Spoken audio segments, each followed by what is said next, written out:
Hi hello friends, ಕರುನಾಡ ಪಾಕ ಚಾನಲ್ಗೆ ಸುಸ್ವಾಗತ.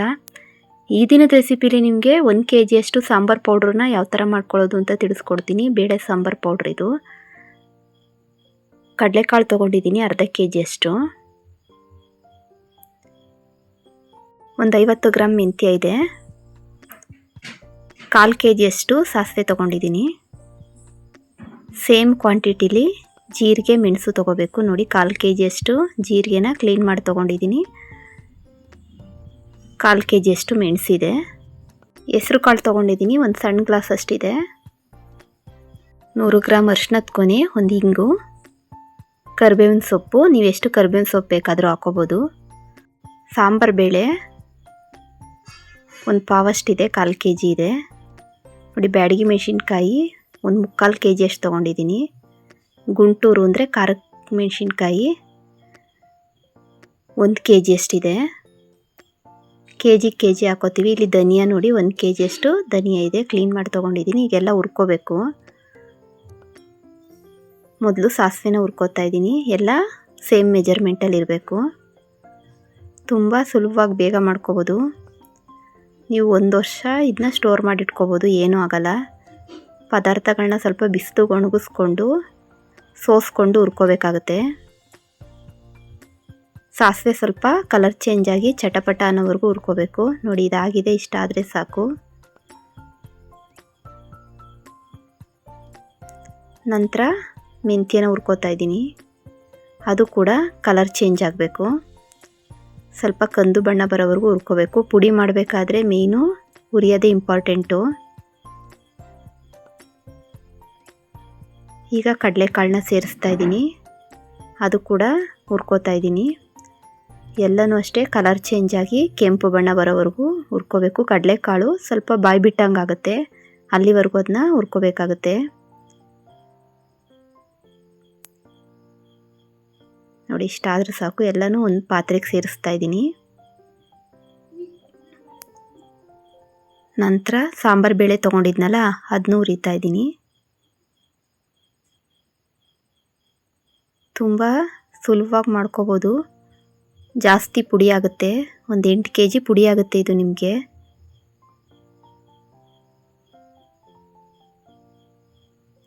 ಇದು ಕೂಡ ಫ್ರೈ ಮಾಡ್ಕೋಬೇಕು.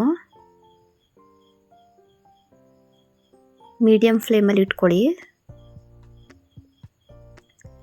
ನೋಡಿ, ಇದು ಕಲರ್ ಚೇಂಜ್ ಆಗೋವರೆಗೂ ಫ್ರೈ ಮಾಡ್ಕೋಬೇಕು. ಆಗಿದೆ.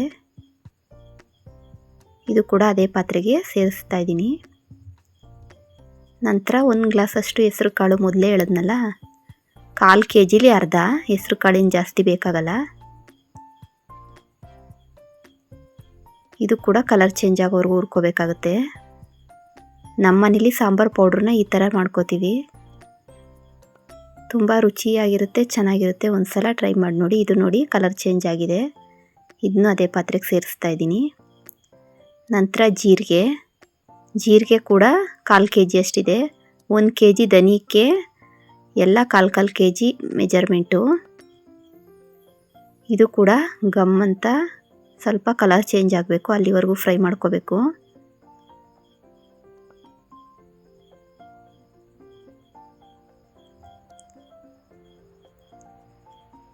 ಮನೇಲಿರೋ ಪದಾರ್ಥಗಳಿಂದಲೇ ಸುಲಭವಾಗಿ ಬೇಗ ಮಾಡ್ಕೋಬೋದು. ನಾನು ಮೊದಲೇ ತಿಳಿಸಿರೋ ಹಾಗೆ 1 ವರ್ಷ ಇಟ್ಕೋಬೋದು ಈ ಪುಡಿನ. ಬೇಳೆ ಸಾರು, ರಸಮ್ಗೆ ಎಲ್ಲದಕ್ಕೂ ನಾವು ಯೂಸ್ ಮಾಡ್ಕೋಬೋದು. ನೋಡಿ, ಇದಾಗಿದೆ. ನಂತರ ಮೆಣಸು ಕೂಡ 1/4 kg. ಅದು ಚಟಪಟ ಅನ್ನೋವರೆಗೂ ಚೆನ್ನಾಗಿ ಹುರ್ಕೋಬೇಕು.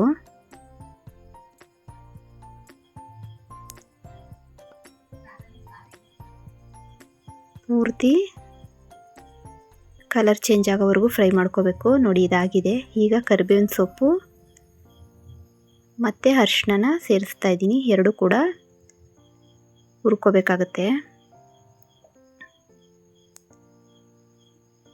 ಸ್ವಲ್ಪ ಹಸಿ ವಾಸನೆ ಹೋಗಬೇಕು, ಆ ಥರ ಫ್ರೈ ಮಾಡ್ಕೊಳ್ಳಿ. ನೀವು ಎಷ್ಟು ಬೇಕಾದರೂ ಕರಿಬೇವಿನ ಸೊಪ್ಪನ್ನ ಸೇರಿಸ್ಕೋಬೋದು. ಈಗ ಧನಿಯಾ ಹುರ್ಕೋತಾ ಇದ್ದೀನಿ. ಪೂರ್ತಿ ಎಲ್ಲ ಧನಿಯಾನು ಇದೇ ಥರ ಸ್ವಲ್ಪ ಕಲರ್ ಚೇಂಜ್ ಆಗೋವರೆಗೂ ಫ್ರೈ ಮಾಡ್ಕೋಬೇಕು.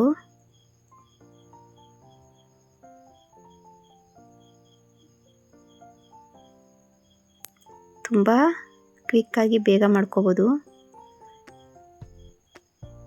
1 kg ಮೆಜರ್ಮೆಂಟಲ್ಲಿ ತೋರಿಸ್ತಾ ಇದ್ದೀನಿ. ಧನಿಯನು ಕೂಡ ಕಲರ್ ಚೇಂಜ್ ಆಗಬೇಕು. ಸ್ವಲ್ಪ ಬ್ರೌನಿಷ್ ಆಗೋವರೆಗೂ ಅದನ್ನ ಫ್ರೈ ಮಾಡ್ಕೊಳ್ಳಿ.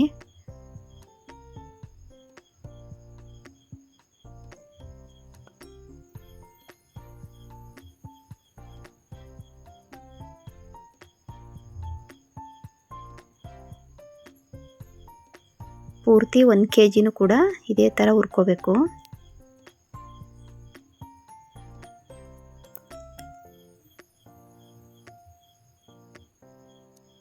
ಪುಡಿಲಿ ಪದಾರ್ಥಗಳು ಹುರಿಯೋದೇ ಇಂಪಾರ್ಟೆಂಟು.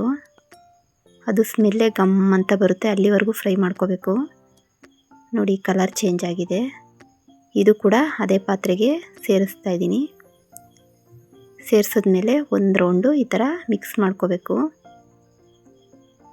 ನೋಡಿ ಕಾಳುಗಳೆಲ್ಲ ಸೇರಿಸಿದ್ನಲ್ಲ, ಇದನ್ನೆಲ್ಲ ಸೇರಿಸಿ ಒಂದು ರೌಂಡ್ ಮಿಕ್ಸ್ ಮಾಡ್ಕೋತಾ ಇದ್ದೀನಿ. ಈಗ ನಾವು ಮೆಣಸಿನ್ಕಾಯಿನ ಬ್ಯಾಡಗಿ ಮತ್ತು ಗುಂಟೂರು ಎರಡನ್ನೂ ಜಾರಲ್ಲಿ ಪುಡಿ ಮಾಡ್ಕೋತಾ ಇದ್ದೀನಿ. ಹಾಗೆ ಡೈರೆಕ್ಟಾಗಿ ಮಿಕ್ಸ್ ಮಾಡ್ಬೋದು, ಆದರೆ ನಮ್ಮ ಕಡೆ ಈ ಥರ ಮಿಲ್ಲಿಗೆ ತೊಗೊಂಡೋದ್ರೆ ಜಾರಲ್ಲಿ ಪೌಡ್ರ್ ಮಾಡ್ಕೊಂಡು ತೊಗೊಂಡೋಗ್ಬೇಕು. ಅದಕ್ಕೋಸ್ಕರ ನೋಡಿ ಹೀಗೆ ತರಿ ತರಿಯಾಗಿ ಸ್ವಲ್ಪ ಪುಡಿ ಮಾಡ್ಕೋತಾ ಇದ್ದೀನಿ. ಈ ಪುಡಿನ ಇದಕ್ಕೆ ಸೇರಿಸ್ತಾ ಇದ್ದೀನಿ. 1.5 kg ಇದೆ ಎಲ್ಲ ಟೋಟಲ್ಲು. ಈಗ ಇದನ್ನ ಒಂದು ರೌಂಡು ಮಿಕ್ಸ್ ಮಾಡ್ಕೋಬೇಕಾಗುತ್ತೆ. ಪುಡಿ ಅಂತೂ ತುಂಬ ಚೆನ್ನಾಗಿ ಬರುತ್ತೆ.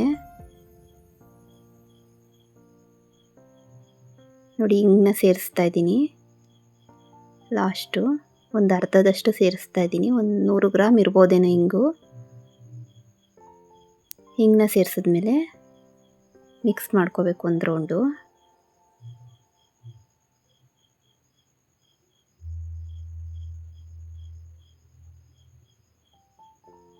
ಈಗ ಇದನ್ನ ಮಿಲ್ ಮಾಡಿಸ್ಕೊಬರ್ಬೇಕು. ನೋಡಿ ಮಿಲ್ ಮಾಡಿಸಾಗಿದೆ, ಎಷ್ಟು ಚೆನ್ನಾಗಿ ಬಂದಿದೆ ಪುಡಿ. ಇದನ್ನ ಜರಡಿ ಆಡಿ ಒಂದು ಏರ್ ಕಂಟೈನರ್ ಬಾಕ್ಸ್ಗೆ ಹಾಕಿಟ್ಕೊಂಡ್ರೆ ನೀವು 1 ವರ್ಷ ಬೇಳೆ ಸಾರು, ಬೆಂಡೆಕಾಯಿ ಸಾರು, ರಸಮ್ಗಳು ಏನಕ್ಕೆ ಬೇಕಾದರೂ ಯೂಸ್ ಮಾಡ್ಕೋಬೋದು. ತುಂಬ ಸುಲಭ ವಿಧಾನ. ನೋಡಿ ಎಷ್ಟು ಕಲರ್ಫುಲ್ಲಾಗಿ ಚೆನ್ನಾಗಿ ಬಂದಿದೆ. ನಮ್ಮ ಈ ರೆಸಿಪಿ ನಿಮಗೆ ಇಷ್ಟ ಆಗಿದೆ ಅಂತ ತಿಳ್ಕೊತೀನಿ.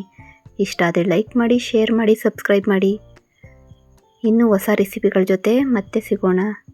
Thank you for watching.